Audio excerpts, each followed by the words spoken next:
know who you beat? Follow that, James. Excuse the language, fuck me. But, hello everyone.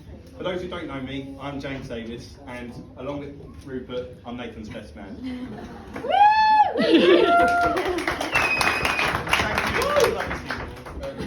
Stacey, it's so nice to look out across the room and see so many of your closest friends and family. Thank you for everyone for coming today. It really appreciates it, and it's an amazing day for everyone. The venue, the hotel, everything has been perfect. I know how much effort has gone into it, so I want to say thank you on behalf of all of us. Now, I find myself in a position I know you want to be in. The chance to abuse a policeman and not get arrested. So, before I start, Nathan, you got the right to remain silent. Anything you say can and will be used against you in the rest of the speech. Now, Nathan did warn me he's brought some handcuffs today, but they are pink and fluffy, so maybe that's Now, when Nathan said he wanted to have two best men, I was immediately concerned. I wanted to know why. He did explain, and I wish we'd run through this earlier, that he was concerned about one of us dribbling. I immediately thought he was talking about Rupert, but I think we know who he meant now. So don't worry, Rupert's ready to step in, and apologies to the nearest stable. So I've known Nathan for over 15 years now, and when I was planning the speech, I was thinking about what springs to mind when I think of Nathan. And then I thought, actually, why look at it that way? Let's ask Mel and see what she thinks about Nathan and what springs to mind. So I asked her. She came back with, Nathan is thoughtful, confident, good with money, and passionate, but just about his job. Just Stacey knows all about that. Now, my initial thought was, when did Mel become senile?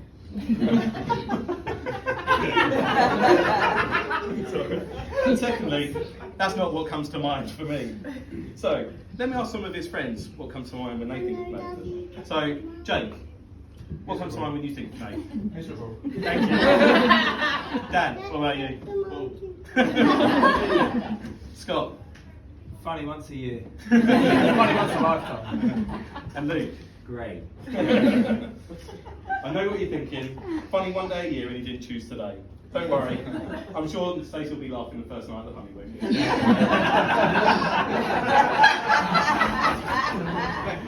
Now, that's the Nathan I know. But before we see if Mel's right, I thought I'd give you a bit of backstory to Nathan and Stacey.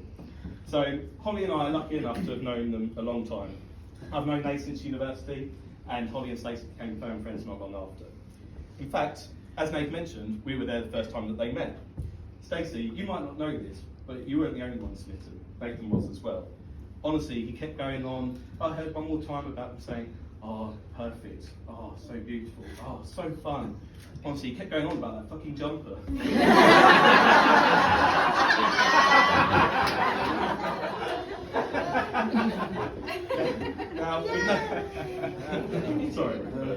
Now, with Nathan determined to see the cat jumper again, and Holly happy to play matchmaker, something neither of them have forgiven her for, a double date was arranged to go clubbing.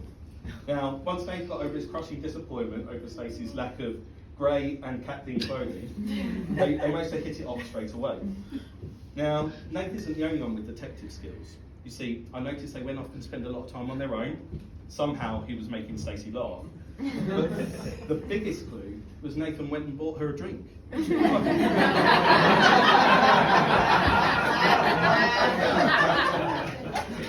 I know, I'm as shocked as you are. I've known him 15 years, I'm still waiting for a round.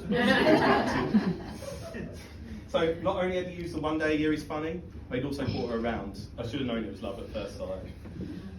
Now, going back to something Mel spoke about earlier, she mentioned Nathan was confident.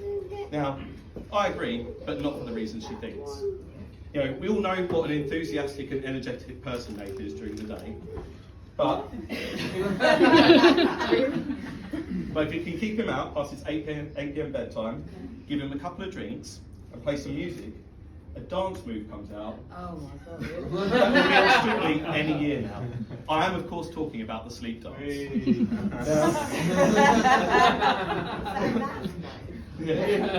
Now, this dance can be seen at nightclubs in Reading, Bulgaria, Portugal, and beyond. And if you haven't seen it, I can describe it to you now.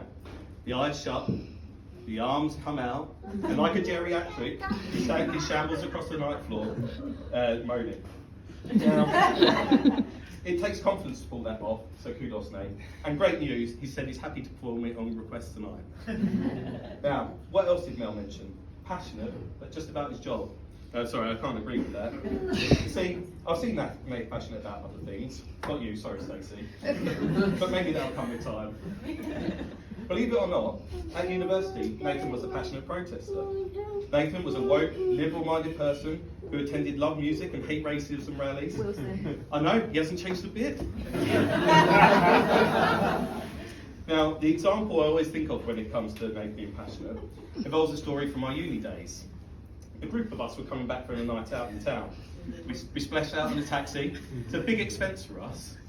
And just to explain, back then uni students used to do a bit of a runner in taxis just to avoid paying. So as we approached our destination, the taxi driver locked his doors. Now, Nathan passionately argued for the cape, argued our defence. Oh, not this story. And started arguing how he should let us out. In the meantime, my friends and I decided to pay the taxi driver, another village dodge, but don't worry about it. What I didn't realise though was Nathan had decided to leave his own tip. An image scarred into my brain is turning round, seeing Nate squatting in the footwell, squeezing out what I can only describe as 3 nuggets.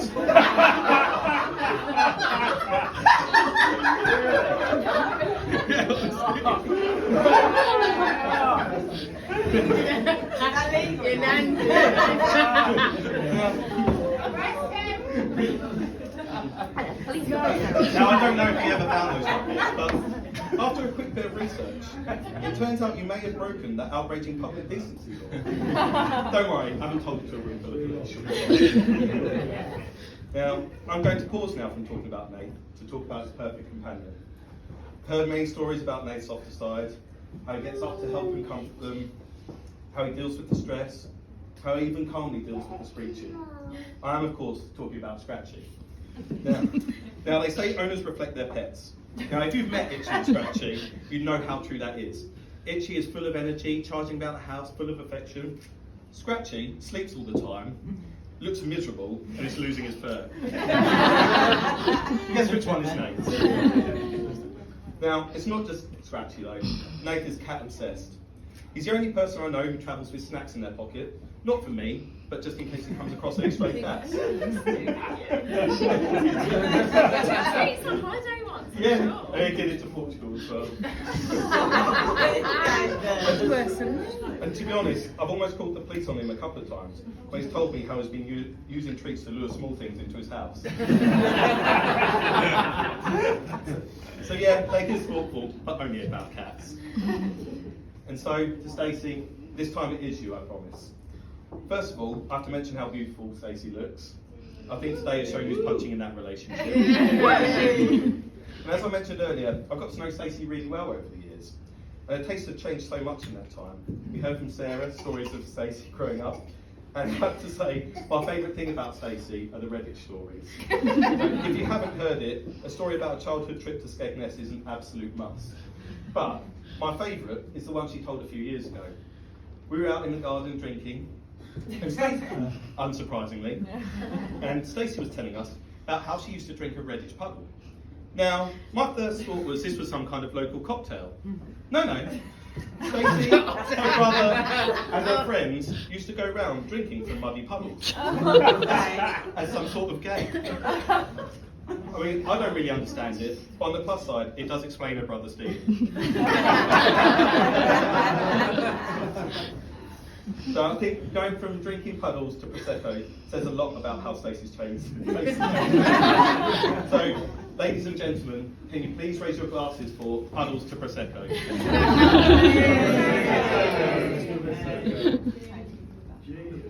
Now, I cannot do a speech without mentioning my fellow best man, Rupert. Rupert, you're a perfect blend of your mum and dad.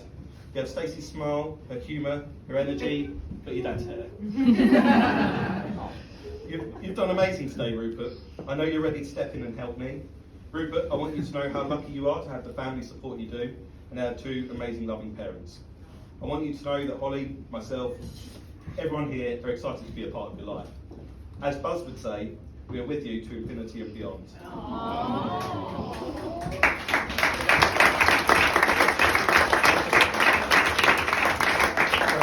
Ladies and gentlemen, can you please raise your glasses to infinity and beyond?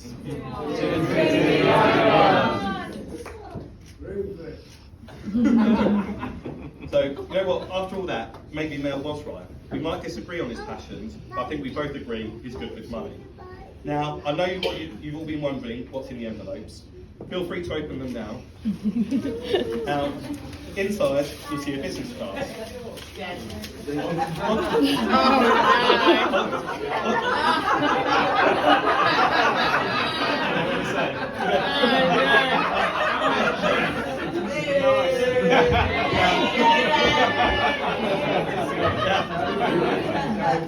On the back is a picture of Nate in all his glory and a QR code.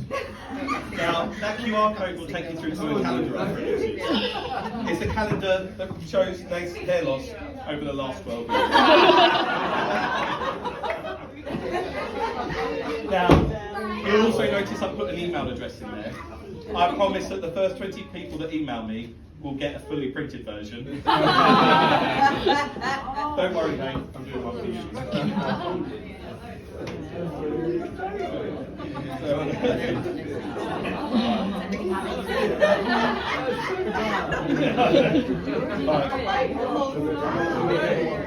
On a serious note, I know it's awful. You should see the calendar. Don't worry, I'm not sorry. No, that's one. We have photos. It's not really that. Not for his cats, but they were really. So, on a serious note, I think of Nathan, Stacey and Rupert like family. Mostly because you don't choose your family.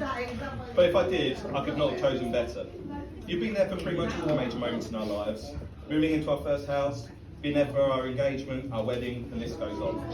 It's not just the major moments though. You're always happy to give up your time and you're the first to volunteer to help. I know that doesn't just apply to us. I bet everyone here has a story about how you helped in some way. This is why we're all here today. I hope you realise what credit you are to your parents, how special you are as people. So ladies and gentlemen, please be upstanding, raise your glass to the family we choose.